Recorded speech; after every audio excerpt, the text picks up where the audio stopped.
그래서 이제 앉으십시오. 앉아서 강의. 새로 오신 분들 있고. 이따가 제가 40분 강의하고 한 10분 정도 시간 드릴 테니까요. 새로 오신 분 인사들도 나누시고 그렇게 해주시기 바랍니다. 언제나처럼 저 뒤에 앉아 계신 머리 하얗신 분은 저의 33년 선생님이신 오세성 선생님이십니다. 박수 한번 부탁드립니다.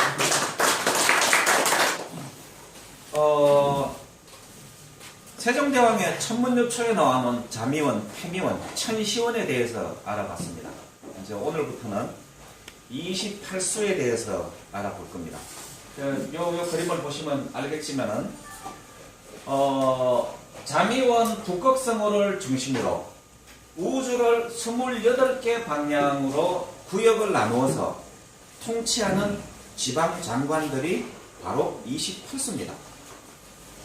이 28수를 평면으로 이해를 하면은 절대 이해가 안 됩니다.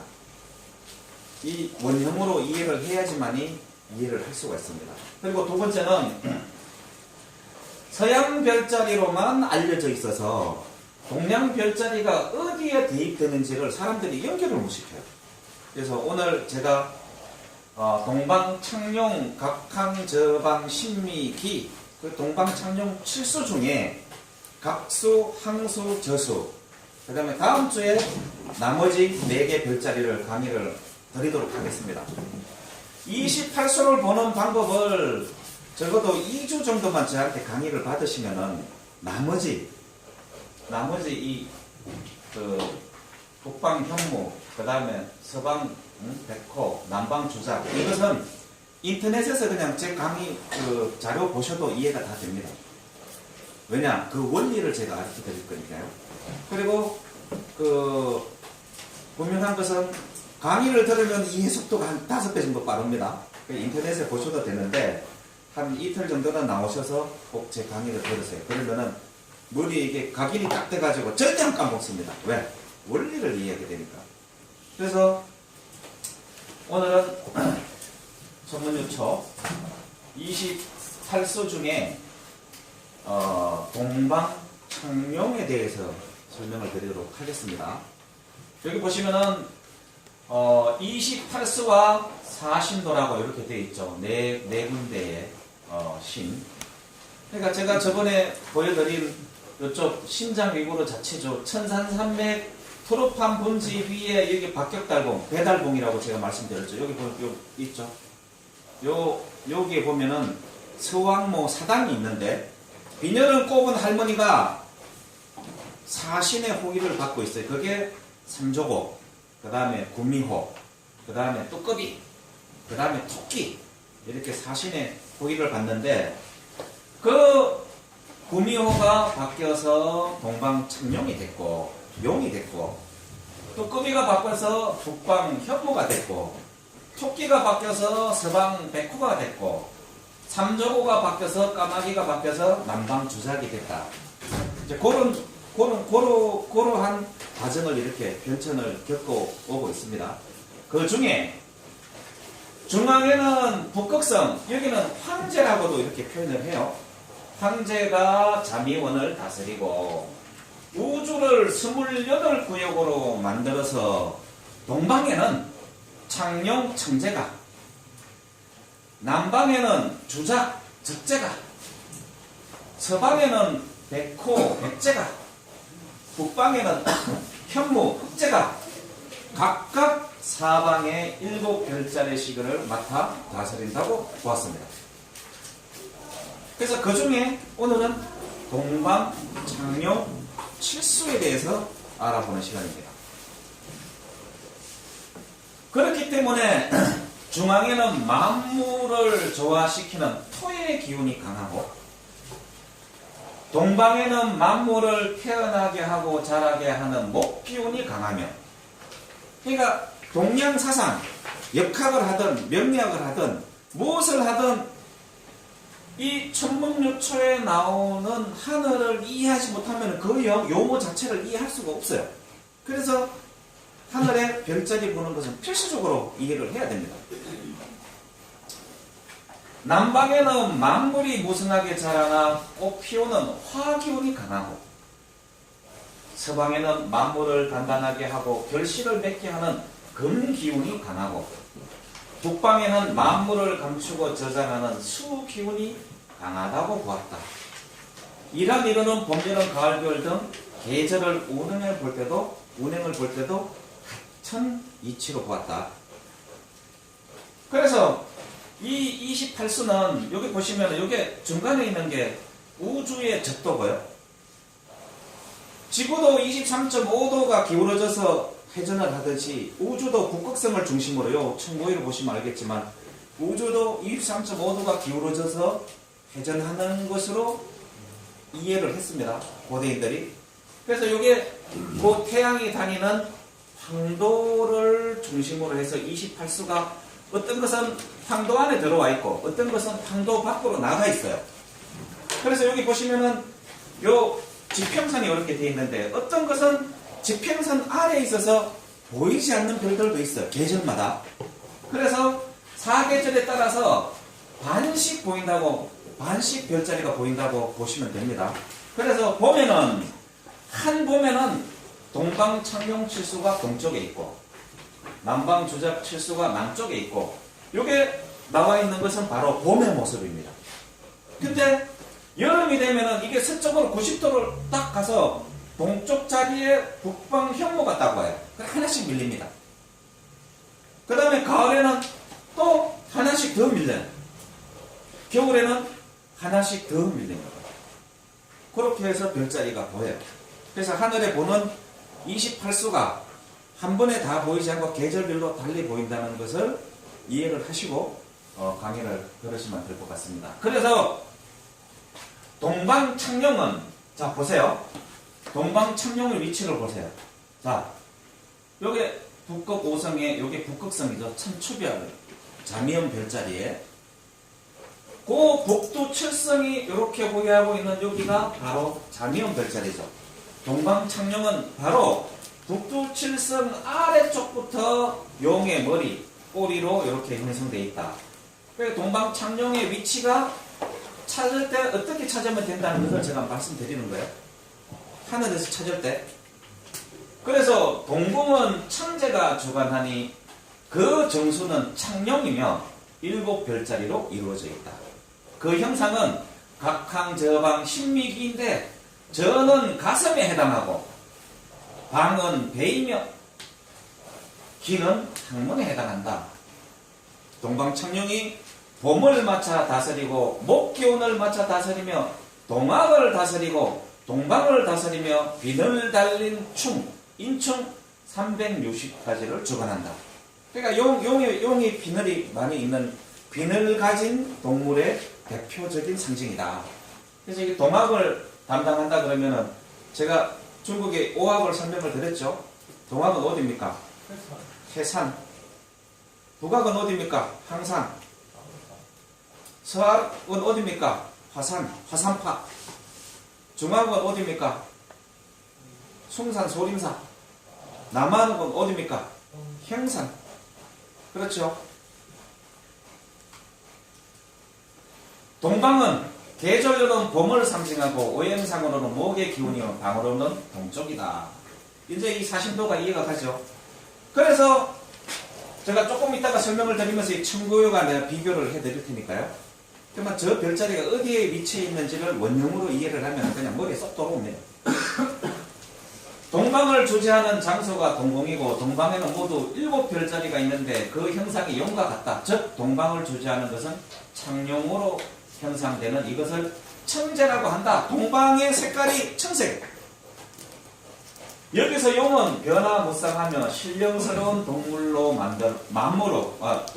만물이 변화무쌍하게 생겨나는 것과 같은 기운이고, 창 또는 창은 동방의 색은 푸르기 때문에 붙여진 수식어다. 각 방위마다 주재하는 임금이 있는데 각 방에 색을 넣어서 동방은 청재, 남방은 적재, 서방은 백재, 북방은 흑재, 중앙은 황재라고 한다. 이게 뭡니까? 오방색입니다. 오방색.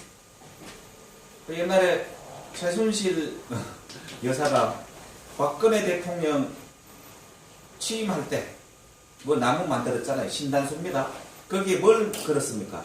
이 오방색 복주머니를 걸었잖아요. 왜? 하늘의 대행자라는 메시지입니다. 그게 뭐 무속이니 뭐 어쩌고 했는데 사실 우리 무속에 들어가 있는 이게 전부 다 하늘사상이에요. 하늘사상. 그래서 그 전볼 때 어떻게 합니까? 그 막 굿할 때 가보시면은 깃발 5개를 해서 뽑아보라 그러잖아요. 그러면 그 기운을 보고 이게 다 상징하는 메시지가 있기 때문에 무슨 색깔을 뽑으면은 이제 그걸 가지고 이렇게 설명을 해준다는 얘기죠.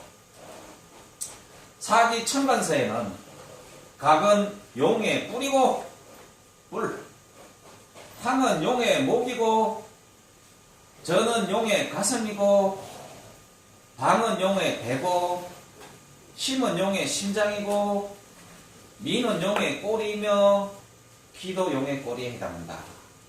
여기 동방창룡. 그리고 심수는 서방 별자리로 하면은 안타레스라고 해가지고 굉장히 좀 불길한 그 별자리 점을 볼 때 많이 등장하는 그런 별자리입니다. 즉 동방이 발생하고 시작하는 기운이 형상화된 것이 창룡이며 그 용이 바로 동방칠수 모습으로 나타났다는 뜻이다. 그래서 요게 동방 창룡 칠수 각항저방 신미기가 서양 별자리로는 바로 처녀자리, 천칭자리, 정갈자리, 공수자리로 이렇게 포진이 되어 있어요. 그래서 스텔라리움 프로그램이나 우리 핸드폰에 이게 별자리 보는 프로그램이 많이 있거든요. 그러니까 여기 들어가면은 동방필수는 요 별자리 내에 있구나 라는 것을 딱 아셔야 돼요. 그리고 대비를 하면은 답이 딱 나옵니다. 여기 보면은 각항저방 신미기라고 되어 있는데 요 홍곰자리, 작은 곰자리 밑에서부터 꼬리에서부터 출발을 한다. 보시면은 요게 처녀자리입니다. 처녀자리 다리 끝부분에 각 스피커라고 하고 그 다음에 천칭자리. 요거 뭐 천칭이 뭡니까? 저울입니다. 저울. 거기 끝부분 그 다음에 요 정갈자리 끝에 찢게 있는데 광. 그 다음에 심. 이게 정갈자리의 심장입니다. 용의 심장. 그 다음에 꼬리 부분에 미. 그 다음에 이게 공수죠. 공수자리의 화살, 촉. 이게 각항저방 신미기입니다. 그러면은 지난 3주 동안 강의를 얼마나 잘 들으셨는지 내가 테스트를 해보겠습니다. 처녀 자리에 가슴을 관통하는 게 이게 뭡니까? 요렇게 별자리 있는 게 태미원 별자리라고 말씀드렸죠. 태미원의 아래에 있어서 출발합니다. 그 다음에 땅꾼, 뱀주인 요렇게 하는 자리가 여기 뭡니까? 네, 천시원 자리입니다. 그래서 이거를 잘 내가 계속 주입식으로 강의를 하는 이유가 있어요. 스텔라리움 프로그램이나 별자리 프로그램 보면 이제 여기가 천시원 자리구나.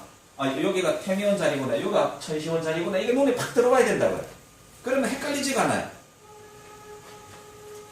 그래서 이렇게 보면은 처녀자리, 정갈자리 요 사이에 동방 창룡 칠수가 이렇게 포진되어 있다는 얘기입니다.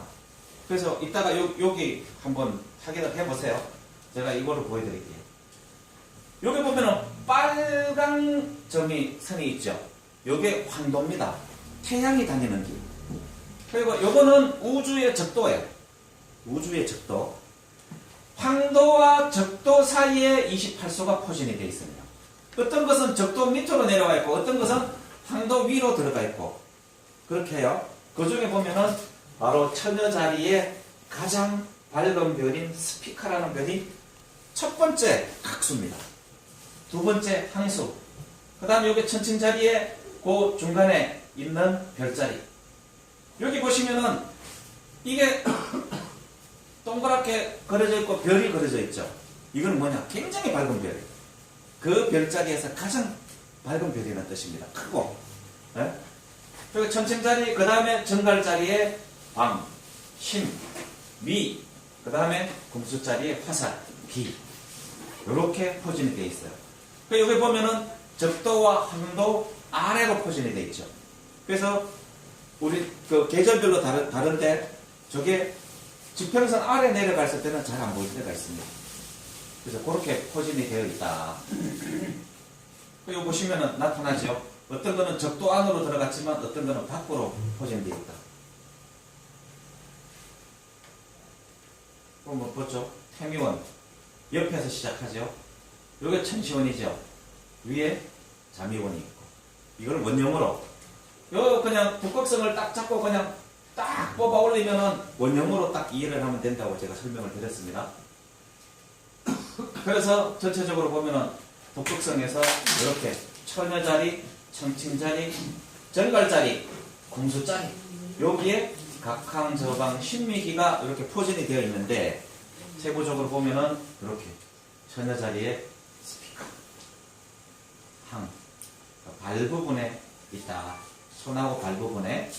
그 다음 요것은 태미온 별자리가 지나가는 곳이다. 두 번째는 이제 요게 천칭자리의 끝. 요 저울의 중심을 잡아주는 끝부분에 여기에 저수가 있다. 그 다음에 보시면은 정갈자리에 오른쪽 집기에 방수가 있고 그 다음에 심장 안타레스에 심수가 있고 그 다음에 꼬리 부분에 미수가 있다. 그리고 나머지 동방창룡의 마지막 기수는 궁수자리의 화살촉 부분이다. 이렇게 하면 100% 이해합니다. 그러니까 까먹을 수도 없어요. 그림으로 연상해서 이걸 하면. 그러면 이제 스텔라름 들어가든지 뭐 어떤 프로그램 들어가면은 이제 눈에 딱 처녀 자리만 찾으면 됩니다. 그러면 순서대로. 그래서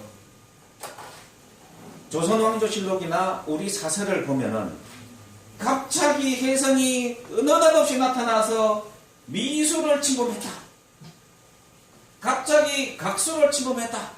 그러면 이게 무슨 말인지를 인천을 이해할 수 있는 거죠. 그러면 어느 지역에 침투를 했는지를 알 수가 있다. 그러면은 별점 치는 것은 어떻게 한다. 라는 까지 아주 쉽게 확인할 수 있다는 얘기입니다. 그래서 이제 각항, 저방, 신미기 요거를 이따가 한번 휴식 시간에 한번 찾아보세요. 그러면 금방 이해할 수가 있습니다.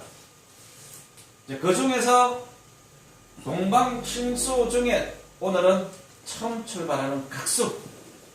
각수는 두 개별로 이렇게 표시가 되지만은 실제로 요게 각수입니다. 각수인데 그 각수에 딸려있는 별들이 많이 있어요. 그래서 요 놈만 찾으면은 요 각수만 찾으면은 요 관련된 별들은 바로 찾을 수 있습니다. 근데 여기 지금 어떤 사람들이 주장하기는 여기 지금 탁골공원이라고 얘기를 합니다. 탁골공원의 문 배치가 이렇게 딱 돼 있어요. 요 위치하고 똑같아요. 근데 실제로 그런지는 저는 잘 모르겠어요. 근데 그 태미원 아랫자리에 위치한 게 탁골공원은 맞습니다. 제가 볼 때 담장도 똑같고 그래서 그런 위치로 한 건지는 우리가 나중에 또 한번 확인할 기회가 있을 거면 제가 소개를 다시 해드리겠습니다. 각수. 각수는 두 개의 별로 이루어졌고 365와 4분의 1도의 주천도서 중에 12도를 맡아 다스린다. 규수와 마주보고 있으며 12황도궁 중에 천칭궁에 속하며 진해 방향에 있고 정나라에 해당한다. 이거 천칭궁은 수성의 분야에 해당하며 진수의 12도부터 저수의 4도까지를 말한다. 중국을 12주로 나누면 연주에 해당하고 중국의 정나라에 해당한다. 각성을 우리나라에 배당하면 전라남도 북부지역, 곡성, 뭐 정읍, 고창 이런 지역이거든요. 이거를 설명을 하면은 이렇게 각수는 반대편에 규수와 마주보고 있다. 반대편에. 그리고 맡고 있는 것은 12도를 만든다. 요를 28구역으로 나눴는데 맡고 있는 도수가 그렇다는 얘기입니다. 방위로 따지면은 요 각수 방위로 따지면은 여기 어디 각수 정나라 지역에 속하고. 근데 28수 배당을 저렇게 했는데 무엇을 근거로 했는지를 사실을 지금 잘 모르겠어요. 근데 일단 이런 자료가 있으니까 지금 소개를 하는 거고, 저게 제대로 배치가 됐는지에 대한 것은 차후에 한번 확인해 보기로 하고 일단 소개 교육을 하는 겁니다. 그 다음에 우리나라에는 어디요? 여기 각수 전라북도 지역에 해당된다. 이게 무슨 얘기냐? 요 각수 별자리에 무슨 이상이 생기게 되면은, 자, 자미원, 해미원, 천시원이 일어나는 것은 나라 전체 또는 지구 전체에 영향을 미치는 별자리의 움직임인데, 여기서 일어나는 것은 지역에 해당되는 별점을 치는 거예요. 무슨 말인지 아시겠죠? 그래서 각 천자자리, 스피카, 별자리인데 만물을 생성하고 소멸하는 등 조화를 주관하고 임금의 위엄과 신용을 베푸는 일을 맡는다. 황도의 길 가운데 있으며, 황도의 길 가운데 있으며, 봐요? 각수. 요게 황도, 태양이 다니는 길 가운데 있죠. 요 얘기입니다. 황도, 태양이 다니는 길 가운데 통로에 있다는 얘기입니다. 별자리가.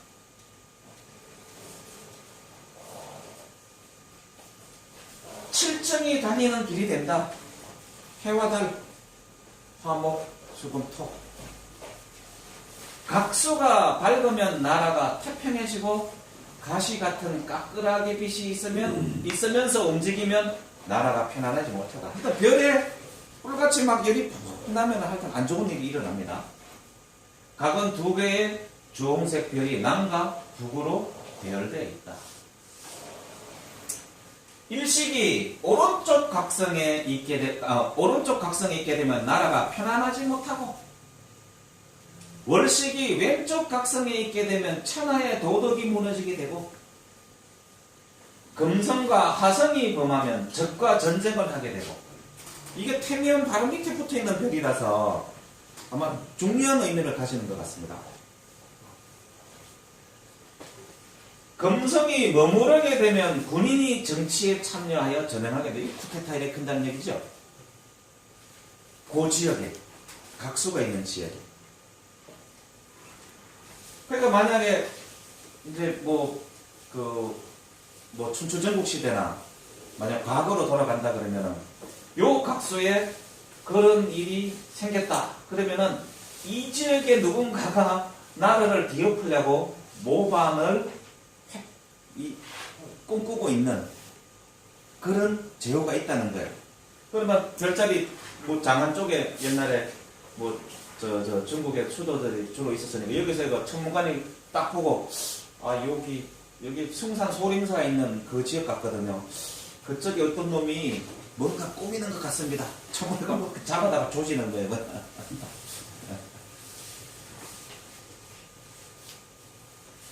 왼쪽 각성은 도리가 되니 재판관이 되니 주로 형벌을 맡아 해가고, 그 남쪽은 태양이 다니는 길이 되니 오성이 범하면 가뭄이 든다. 요 밑에 거요. 위에 거가. 오른쪽 각성은 장군이 되고 병사를 주관한다. 그 북쪽은 태음이 다니는 길로 오성이 지나가면 수해가 된다. 그 지역을 얘기하는 겁니다. 평도. 요거는 이제 각성 이렇게 가로지르는 두 개의 별입니다.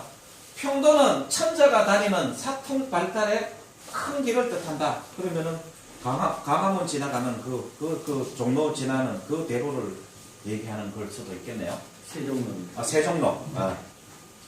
밝고 바르게 있으면 길하고, 움직이고 흔들리면 임금의 행차에 관심이 생긴다. 누가 저격을 하거나 하여튼 방해하는 놈이 있다는 얘기겠죠. 두 개의 검은색 별로 이루어져 있다. 천자, 고비에 두 개 별로 있죠. 그러니까 글자를 보면은 대충 무슨 별인지 이해가 되죠. 이건 민성, 백성들의 별이다.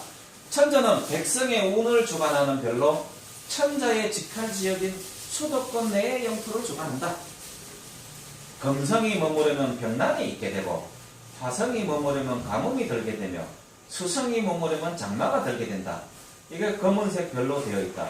검은색 별로 되어 있는데 야 이거를 어떻게 관측을 해서 일일이 저렇게 확인을 했었을지 과거에 지금이야 뭐 이렇게 뭐 관측 저 망원경도 많이 있고 해서 하지만 하여튼 고대인들은 하여튼 엄청나게 이 천문을 보는 그 지혜가 그거를 뭐 개안이 되겠다 그럴까요? 개안이 네, 된것 같아요. 네. 진현은 황계별로 되어 있죠. 진년은 정성도 고위관리가 뛰어난 인재를 첨가하는 것을 의미한다. 밝으면 현명한 사람이 마땅한 벼슬자리에 있게 되고 어두우면 현명한 인재가 제야에 묻혀 있게 된다. 여기도 한 개의 검은색 별로 이루어져 있습니다. 보시면 알겠지만 28수는 별이 밝은 게 별로 없어요. 왜? 백성들, 지방 제후의 별이라서 그렇습니다. 밝은 별은 어디예요? 자미원, 태미원, 천시원에 포진해 있어요. 왜? 나라를 경영하거나 지구를 경영하는 전체를 총괄하는 별이기 때문에 그렇다. 주정, 여기 있죠?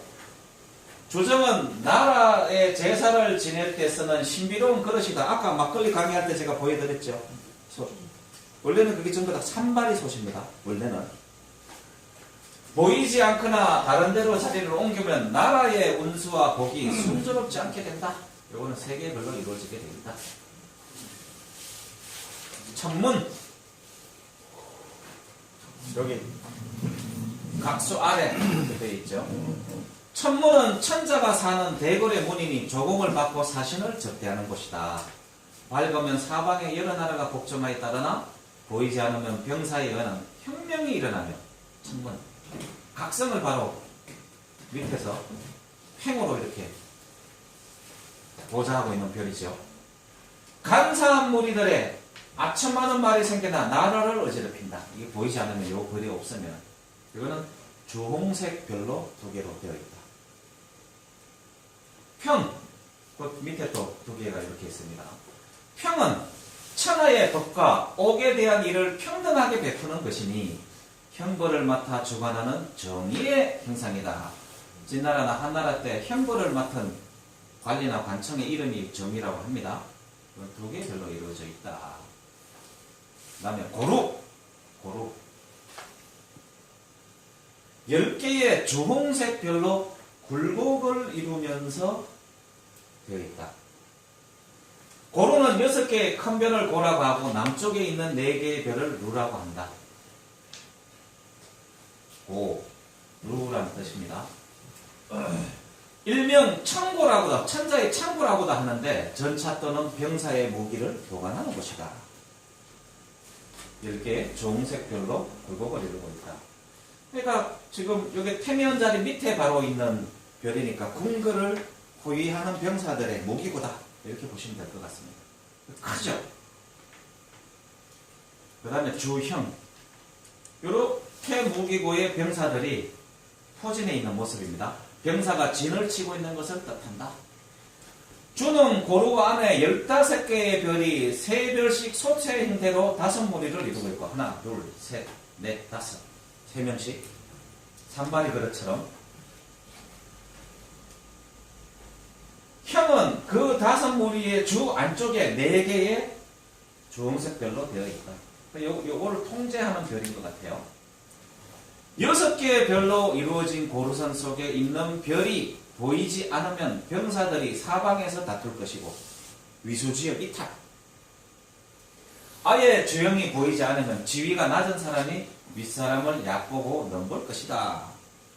주와 형이 밝거나 움직이고 흔들리면 병난이 사방에서 날뛰며 일어날 것이고 보이지 않으면 나라의 임금 자리가 비게 된다.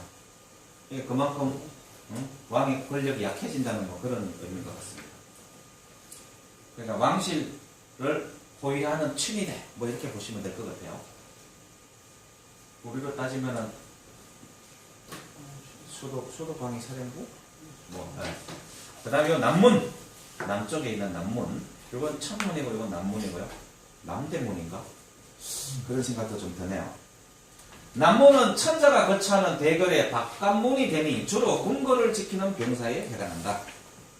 밝으면 변방의 나라, 변방의 나라 조국을 바치러 들어오고, 어두우면 변방의 다른 민족들이 호시탄탄, 이거 이렇게 못하나, 호시탄탄 노리며 다가서게 된다. 객성이 머무르면 병난이, 이게 타이핑하다가 뭐가 쳐졌나 보네. 남문은 고로수의 남쪽에 있으며 두 개의 별로 이루어져 있다. 고른데 여기. 자, 이제 다시 한번 이게 중요하기 때문에 머릿속에 딱 넣으셔야 됩니다. 바로 북극성과 흥곰자리 아래에서부터 시작이 된다. 이게 각항, 저방, 신미인데 바로 처녀자리의 손과 발 쪽에 두 개의 별이 각항, 그 다음에 천칭자리의 중심이 저수고, 그 다음에 정갈자리 오른쪽 집게가 방수고, 심장이 심수고, 꼬리 부분이 미수다. 그 다음에 기수는 바로 궁수자리의 화살 쪽 부분을 얘기를 한다. 그래서 처녀자리 아래 각항, 저방, 신미, 기가 되어 있는데 바로 정갈자리 북쪽에 있는 땅꾼 뱀주인의 요 자리가 천시원 자리이고, 처녀 자리 가슴을 이렇게 관통하는 이 별자리가 바로 태미원 자리다. 그래서 1년에 한 번씩 특히 형옥성이라고 하는 화성은 음력 10월 달에 황도를 따라서 매년 음력 10월 달에 태미원 자리에 들어와서 1년 동안 28수를 감찰한 결과를 보고를 하면 잘한 별에게는 상을 주고 못한 별에게는 다음에 가서 딱 달라붙어 가지고 벌을 주는 역할을 한다. 그래서 칠정이 다니는 통로라고도 얘기를 한다. 이게 바로 감사원 감사관들이 28수를 1년 동안 운행을 하면서 감찰하는 것을 의미한다.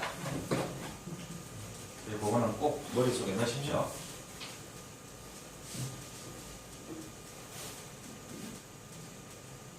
그 다음에 두 번째, 각 항수. 그리고 항수는 이렇게 별이 되어 있고, 딸려있는 별들이 이렇게 보자는 별들이 있습니다. 항수는 4개의 별로 이루어졌으며 주천도수 중에 구도를 맞고 루수와 마주보고 있다. 이게 항수. 슉 하면 루수와 마주보고 있죠. 12항도궁 중에 천칭궁에 해당하고, 항수.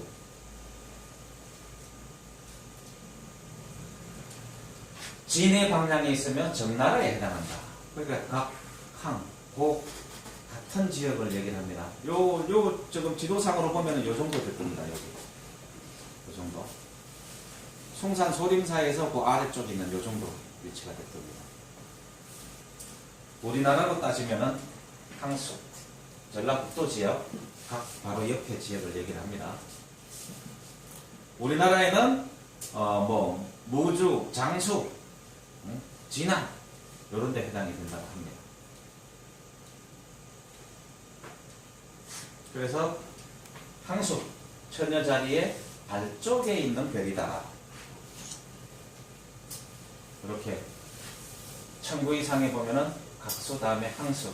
이것은 항수는 항도 위쪽에 있죠. 각수는 항도 상에 있고, 이렇게 별자리 이렇게 별로 표시되어 있는 이것이 정갈자리의 가장 밝고 큰 별이라는 것입니다. 중심이 되는 별. 자, 항수에 딸린 별 40분 강의를 했죠. 그러면은 40분이 왜 이렇게 짧지 이거?